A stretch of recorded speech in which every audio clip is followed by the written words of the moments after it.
This is the Superpowered Mind podcast for inquiring individuals who are tired of the struggle for peace, happiness, and clarity.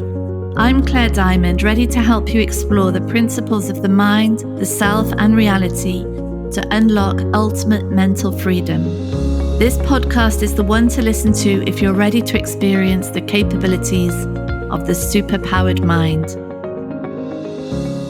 Hi everyone, welcome to episode 20. And today we're looking at something that sounds a bit odd, but really is the bliss of human existence, which is impersonal purpose. Last week we looked at why this is the only conversation to be in. And it's the only conversation to be in because it is the end of the powerful mind using all its resources in the attempt to secure the unsecurable, to secure a representation of what we think we are, which is this mental construct of separation, this idea that within the Claire body or the you body, there is a independent, separate decider, chooser, doer that is apart, is not pure intelligence, is not pure life and wisdom and beingness, that somehow needs to find its way back to those to be okay. And all that is a confusion of mind created through the conditioning process. So the brain wired to believe, wired to create concepts, wired to have mental representations that can be moved around psychologically in order to create ideas, really, to create images and representations. That is a mind that is lost in itself, which will spend the entirety of its remaining existence in that form trying to secure that mental representation of what it believes itself to be. So through that process, the mind settles into truth. It becomes cognizant of the fact that these creations, these mental images, are works of imagination, works of belief. And although they are profoundly useful to a mind that can manipulate them so that scenarios can be imagined or plans can be created, concepts can be communicated, when they are believed to be reality, the mind is lost. And so this mind settling into that truth, that deep understanding of its own capabilities, is a mind that is now becoming disentangled from its creations and is observing them, watching them, is settling into its true nature of consciousness. So this is a profound shift in motivation now. Previously, everything was done in the attempt to find wholeness, find the truth of what we are, to live it, but that was being done through separation, everything was a focus on this separate me, this me.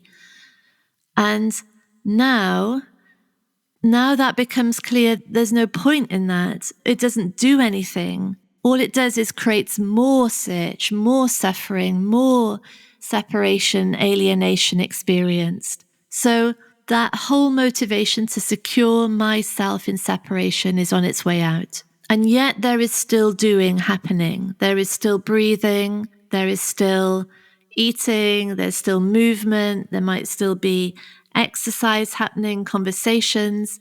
And this now starts to be a revelation that the body-mind is in action continuously. And there isn't a doer. There isn't a separate decider.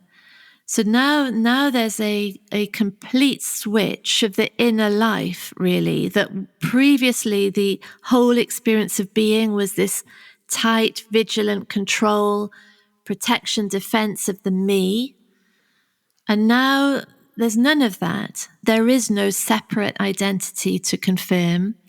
There is a mind watching, doing, happening, watching, speaking, happening.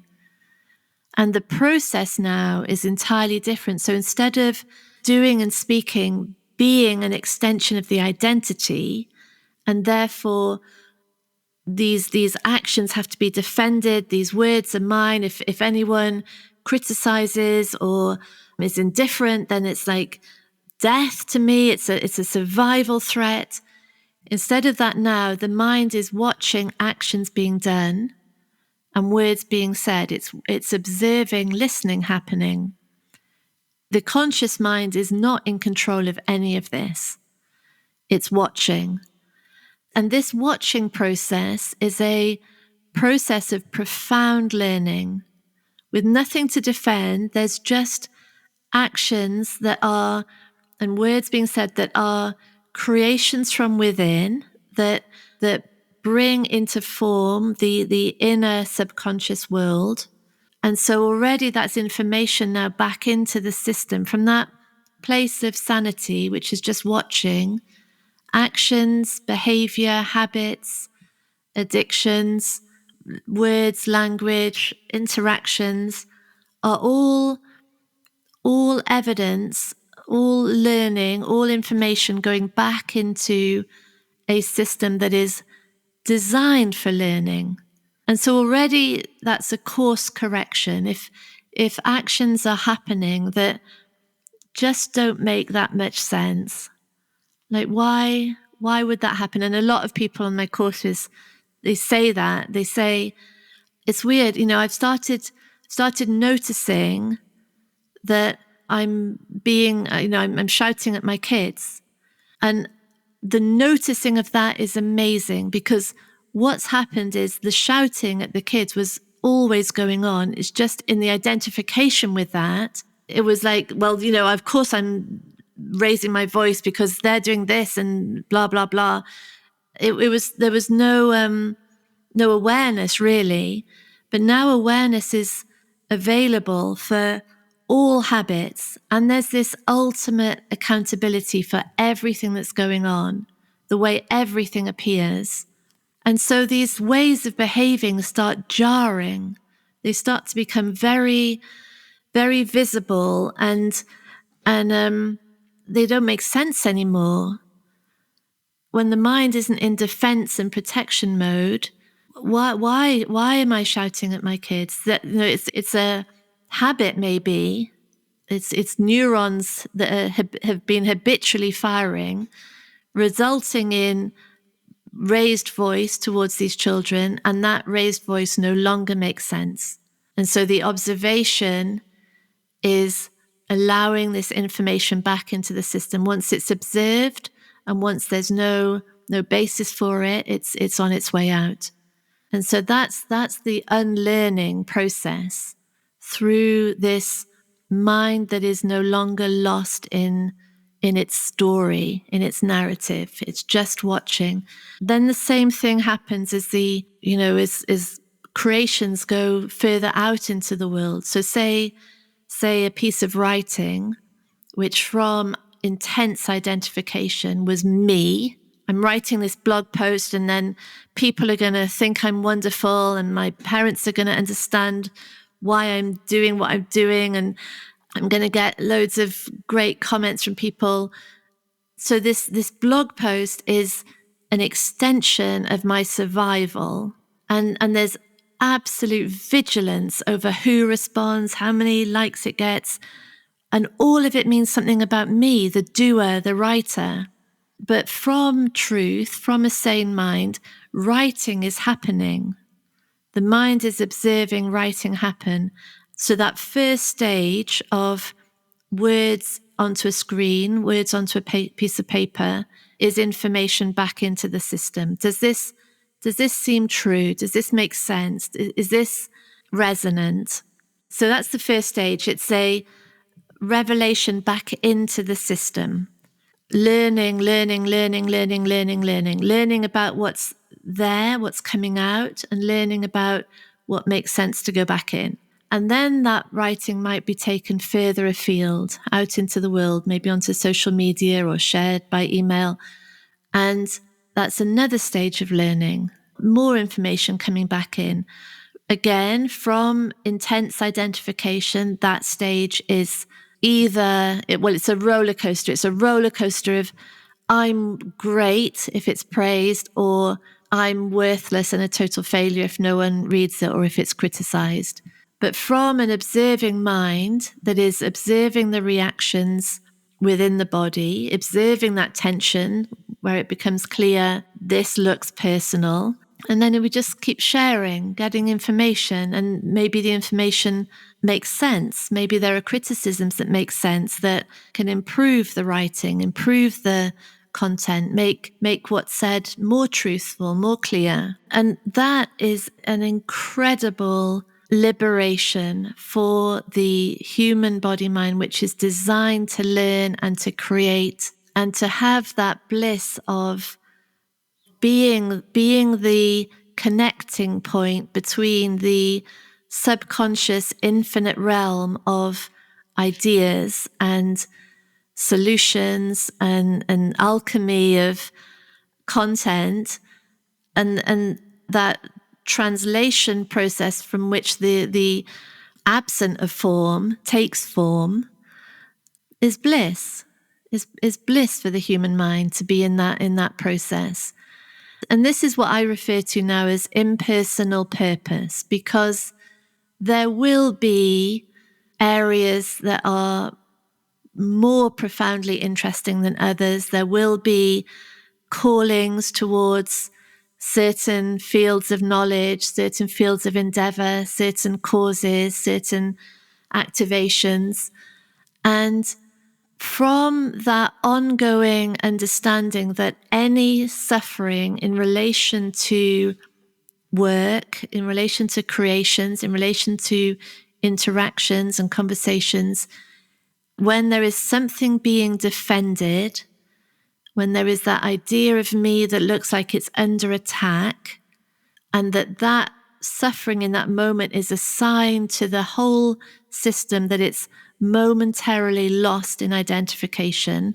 It's lost in everything looking personal and about me. That's so sane and so healthy, because no longer is that suffering confirming the narrative of self. It's undoing it. Now there is a freeing up of resources and capacity, of emotional bandwidth, of intellect, mental space to focus on the thing, focus on the work, to move into deep learning. And it's impersonal. There is no doer of it. There's no one doing it. It's just happening. And that happening is an ongoing cyclical revelation for the body-mind system. It reveals where there's confusion, and it opens up the doors to the immensity of learning that is available. So profoundly liberating for a human body-mind system that previously had been locked into a war with its own projections that absorbed all the resources, that completely exhausted the system. And now everything is rejuvenation, really, because every interaction is a return to sanity and is the space of potential, the space of freshness and learning, and of truly unique creations, unique solutions, unique pieces of work emerging from the subconscious, which is now everything, really. It's recognized, it always is everything. It's just before the conscious mind, the identified mind, obsessed with the lived experience of being me, took up all the space. Now there's a recognition that the subconscious is where everything happens, and the conscious mind is observing that happening. That's all it's doing. And then information comes back into the subconscious, rejigs everything, and out comes a different output.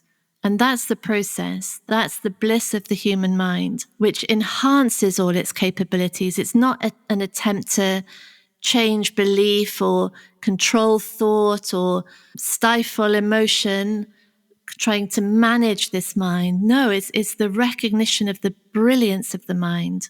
And this is impersonal purpose. And this is home, really. This is home. The human body mind in continual learning, continual creation, continual immersion deeper and deeper into the world. It's what we're here for. It's our birthright. And it comes through sanity. It comes through healing. It comes through a recognition of what the mind is and what it does and what it creates. Yeah, I'm so happy that we're all here. Isn't it wonderful? Lots of love. Bye. Thank you for listening to Superpowered Mind with me, Claire Diamond. If you want extra support in the exploration of your mind, download our exclusive subliminal recording, especially for podcast listeners, on bit.ly/podcast subliminal.